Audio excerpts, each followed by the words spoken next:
Alright, it's time for something a little bit different. I'm trying this new segment called a lukewarm defense of, where I look at an album that has been received poorly within the progressive rock or even just general music community and kind of give it another once over and see if it was really warranted. And I'm leaning more favorably to these albums than I think a lot of people would. And whenever I'm starting a new segment, a new flavor of videos, I gotta start with my favorite band. So let's talk about an album that many consider to be their worst album. Calling all stations. Calling All Stations by Genesis. So, Genesis, my favorite band of all time.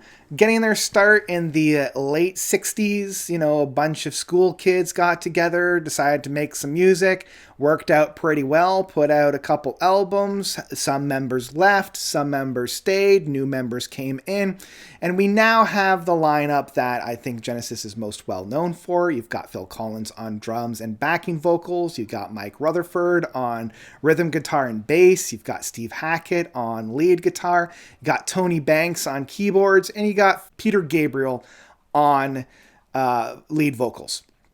Long story short, most of them left, and you're left with Tony Banks on keyboards and Mike Rutherford on guitars and bass.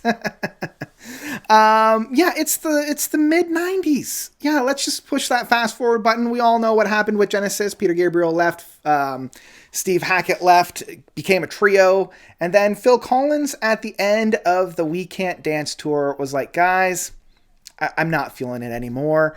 After this tour, we did a few benefit concerts, a few charity concerts, and it feels more like an act. It feels more like a performance, me doing other people's songs instead of doing my own music, because he's now doing a pretty successful solo career. So he's like, I'm done, guys. But if you want to continue on, go for it. So that left Tony Banks and Mike Rutherford to see if they can salvage this, because they were on the rocks too. They're like, I don't know if we can continue on with just the two of us. So they decide to head into the studio, tinker around, play around, do what they were doing with Genesis, just doing a couple demo tracks. And, they were really liking what they were laying down. So now they had the task of trying to round out the band, because in the past you would have Phil Collins on drums and lead vocals.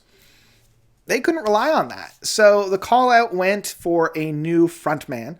And I always like to think of like parallel universes, because the search came down to two people.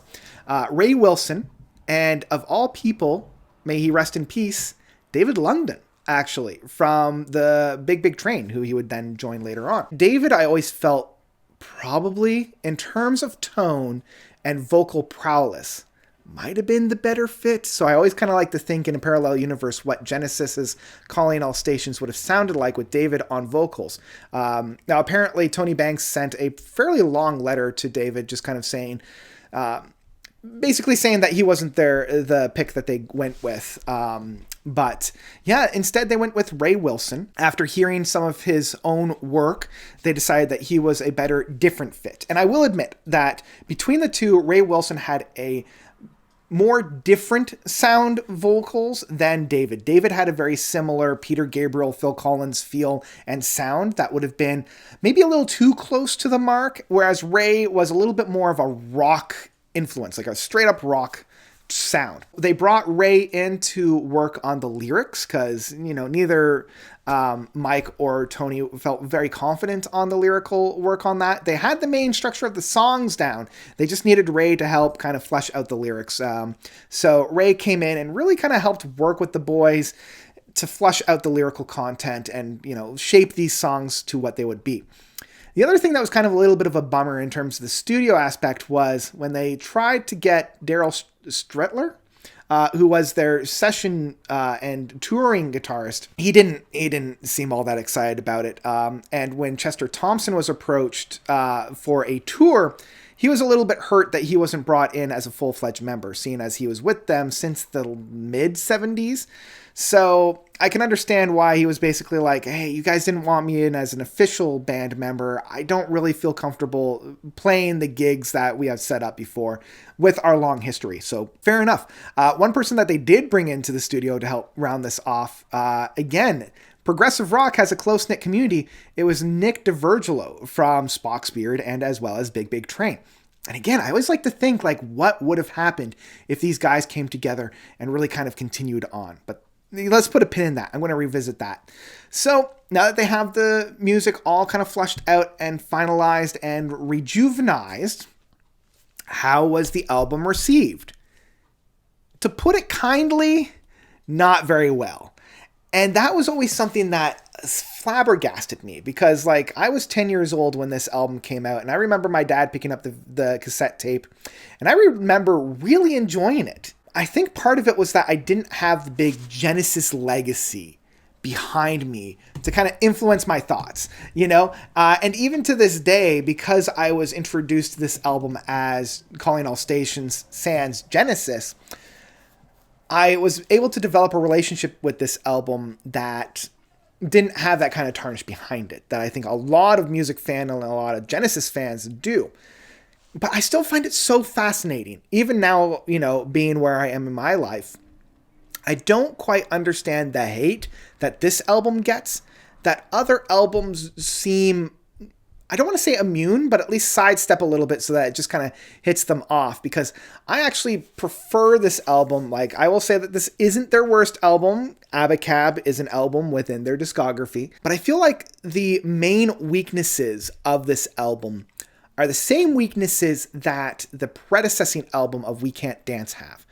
Mainly, there's too many pop ballads on this album, and it's way too long. It's over an hour, and they could very easily shave about 20 minutes off without really losing anything. So I at least want to identify where the weaknesses of this album do lie.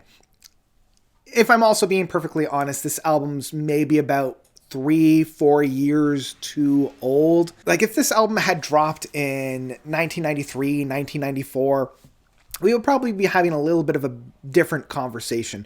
But at this point, retro prog was already starting to come out. Like, we've already had introductions of Flower Kings and Spock's Beard. Progressive metal was now becoming more of a thing with Dream Theater and Symphony X. So those looking for that prog itch, we're starting to get a little bit more satisfied and a little bit, I want to say, frustrated with some of the later bands, especially when you had masterpieces from prog bands like Pink Floyd and the Division Bell and King Crimson with their Thrack and the Construction of Light at that point. So, like, I can understand the disappointment, but Genesis also at that time had really solidified themselves as being that pop band. With We Can't Dance, you had the title track of I Can't Dance. You had Jesus, He Knows Me, and No Son of Mine on the previous album to help elevate the track to the public eye. And that's one thing that Calling All Stations doesn't have. And honestly, in my opinion, I think it works to its advantage. And now I want to get into some of the more lukewarm praise of this album. The first is that this album is considerably darker than its predecessing album. You know, it's got a lot of menace to it. It's got that oomph that was lacking on the shiny, polished to a too bright shine of We Can't Dance. This one has some rough edges. This one has some of that menace behind it. And I think a lot of that has to do with Ray Wilson's influence on it. I mean, look at the title track of Calling All Stations, one of my favorite tracks off of this album. It has this really big soaring guitar work on it, this meaty oomph about it that I love this menacing drive. It's this new style. We haven't had this kind of darkness since the title, the self-titled work, or even three, and then there were three. And that's something that Genesis was always very, very good at doing, is creating these very intricate, very sophisticated, more menacing tracks. And I love Calling All Stations. It's got this deep drive, this oomph, this call out, this wailing into the winds that, you know, you don't know who's going to be answering. And that's the whole Calling All Stations. Even with it, it's got some attempts at being poppy. Congo is maybe not my favorite, but it still has a very fun get up and go drive. It's got that fun oomph. It's got that kind of bouncy aspect of it. And in terms of the yacht rock, soft rock, ballady rock, Shipwreck, the third track, isn't terrible. I at least love the smooth vibes that the band is laying down on this one. It's got a little bit more of the homecoming aspect of it. Ray Wilson's vocals on here is something to be delighted with. It's definitely far and away from Phil Collins and Peter Gabriel, but it's got this essence about it. It's got this kind of late 90s rocker tinge that a lot of bands were seeking at that time that I feel like Ray Wilson was really commanding. Alien Afternoon and Not About Us is fine. It's not great, and if that's what you need, honestly, it's a little bit forgettable. It's not until the 7th track, my favorite track off of this album, of The Dividing Line, that I think saves this album in the end. Again, it's that kind of menacing darkness on it, but it's Tony Banks's commandment on the rhythm section, as well as that leading keyboard sounds. Unfortunately, in 1997, this was something that I don't think audiences wanted. I feel as though this was something that really doesn't apply to the landscape of the time, where you either had adult contemporary that was thought-provoking, that was deep and emotional, or you had kind of the bubblegum pop, the Euro invasions, or you had the grunge and nu metal that was just around the corner. A track like The Dividing Line it had this massive hook, this absolute beast of a hook, one of my favorites from Tony Banks, that unfortunately is just kind of wasted on the audience. I feel like he's playing to a crowd that's extremely unreceptive to it. But as the years have gone by, this track has aged extremely, extremely well. It's a longer track at 7 minutes and 45 seconds, so it's given the space, the atmosphere, and the environment needed to really grow and become something very, very special.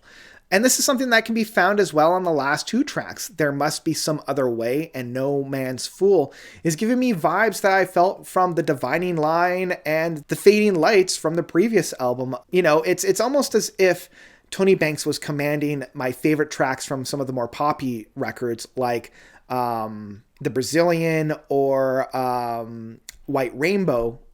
Silver Rainbow, and really distilling it into this like massive powerhouse. And those last 2 tracks are, they take a while to grow on you. They're not immediate like The Dividing Line is. It's not immediately tangible like Calling All Stations. But the more I listened to those tracks, the more I felt invested, the more there was something really interesting and really fun to hear about it. Now, that being said, Uncertain Weather is it's completely forgettable. And Small Talk is a fun, quick, kind of here, then kind of gone track that might have worked, but yeah. I mean, honestly, you could probably cut a good 20 minutes off of this album as well and not really lose anything and maybe tighten it up even more. If you were to cut like Not About Us, which is a little bit of a shame because that's Ray Wilson's kind of big track on here, and I know a lot of people love that. But if you cut that one, if you cut Uncertain Weather and Small Talk, if you even cut, a few of these tracks and maybe rework them into one, and some of the tracks that they left on the cutting room floor on B-sides and whatnot are even better than some of the stuff that we have on here.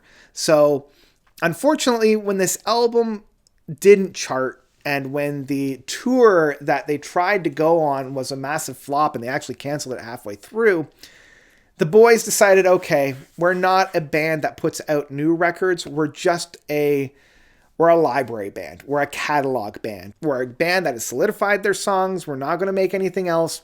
We're just going to tour the hits. And that's what we saw 10 years later with the Turn It On Again tour when Phil Collins came back, Chester Thompson came back, Daryl Strittler came back. It's a little bit of a shame because I feel like this album has kind of been the abandoned child, much like From Genesis to Revelations is in the Genesis discography.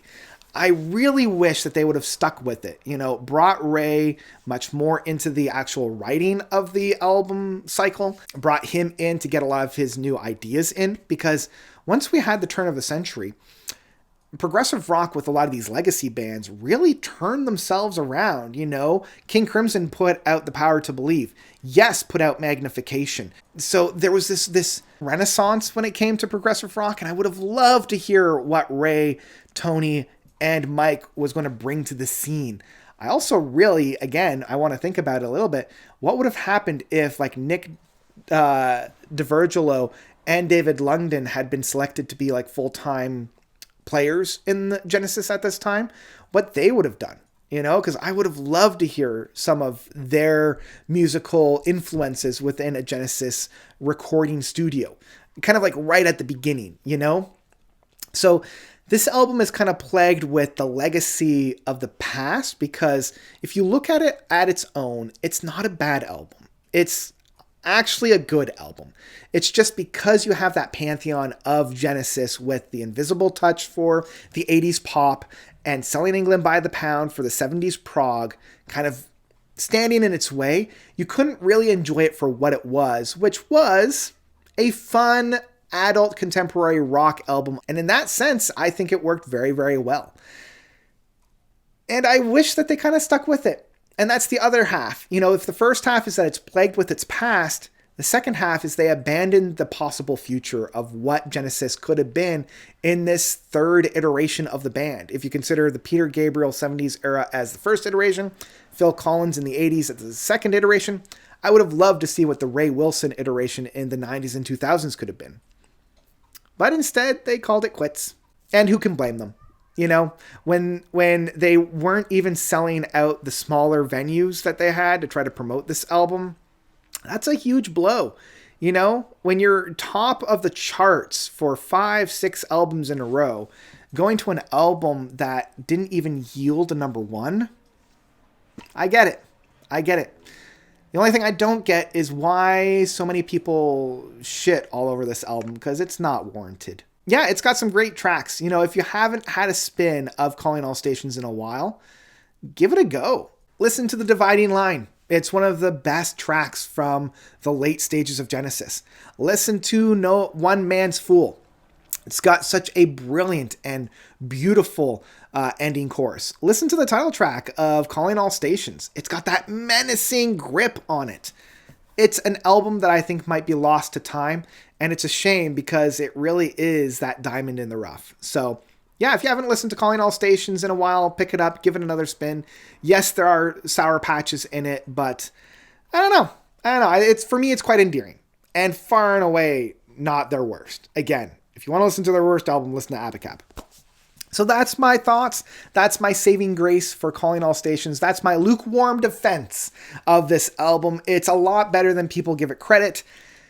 Is it their best album? Absolutely not. You know, I want to make that clear. It's definitely far and away from their best work. But it's also far and away from their worst. So, yeah, give it a spin. If I were to rate this album, I would put this somewhere between like a download to a pick it up in physical format. I like it a lot more than a lot of other people, and even I will say, yeah, it's not their best. But still, I still enjoy it. So anyway, that's what I've got for Calling All Stations. What do you guys think about this album? Do you love it? Do you hate it? Let me know all about that, as well as maybe any history that you have with this. When did you first hear it? Did you listen to it on opening day and just listen to it once and then throw it away? Or did you pick it up, listen to it, put it back on the shelf, and then picked it back up again? Like, I want to know what other people think about this album. But that's where I'm going to leave it for today. Thank you all so much for watching. As always, you guys are definitely the best. And until next time, notes out.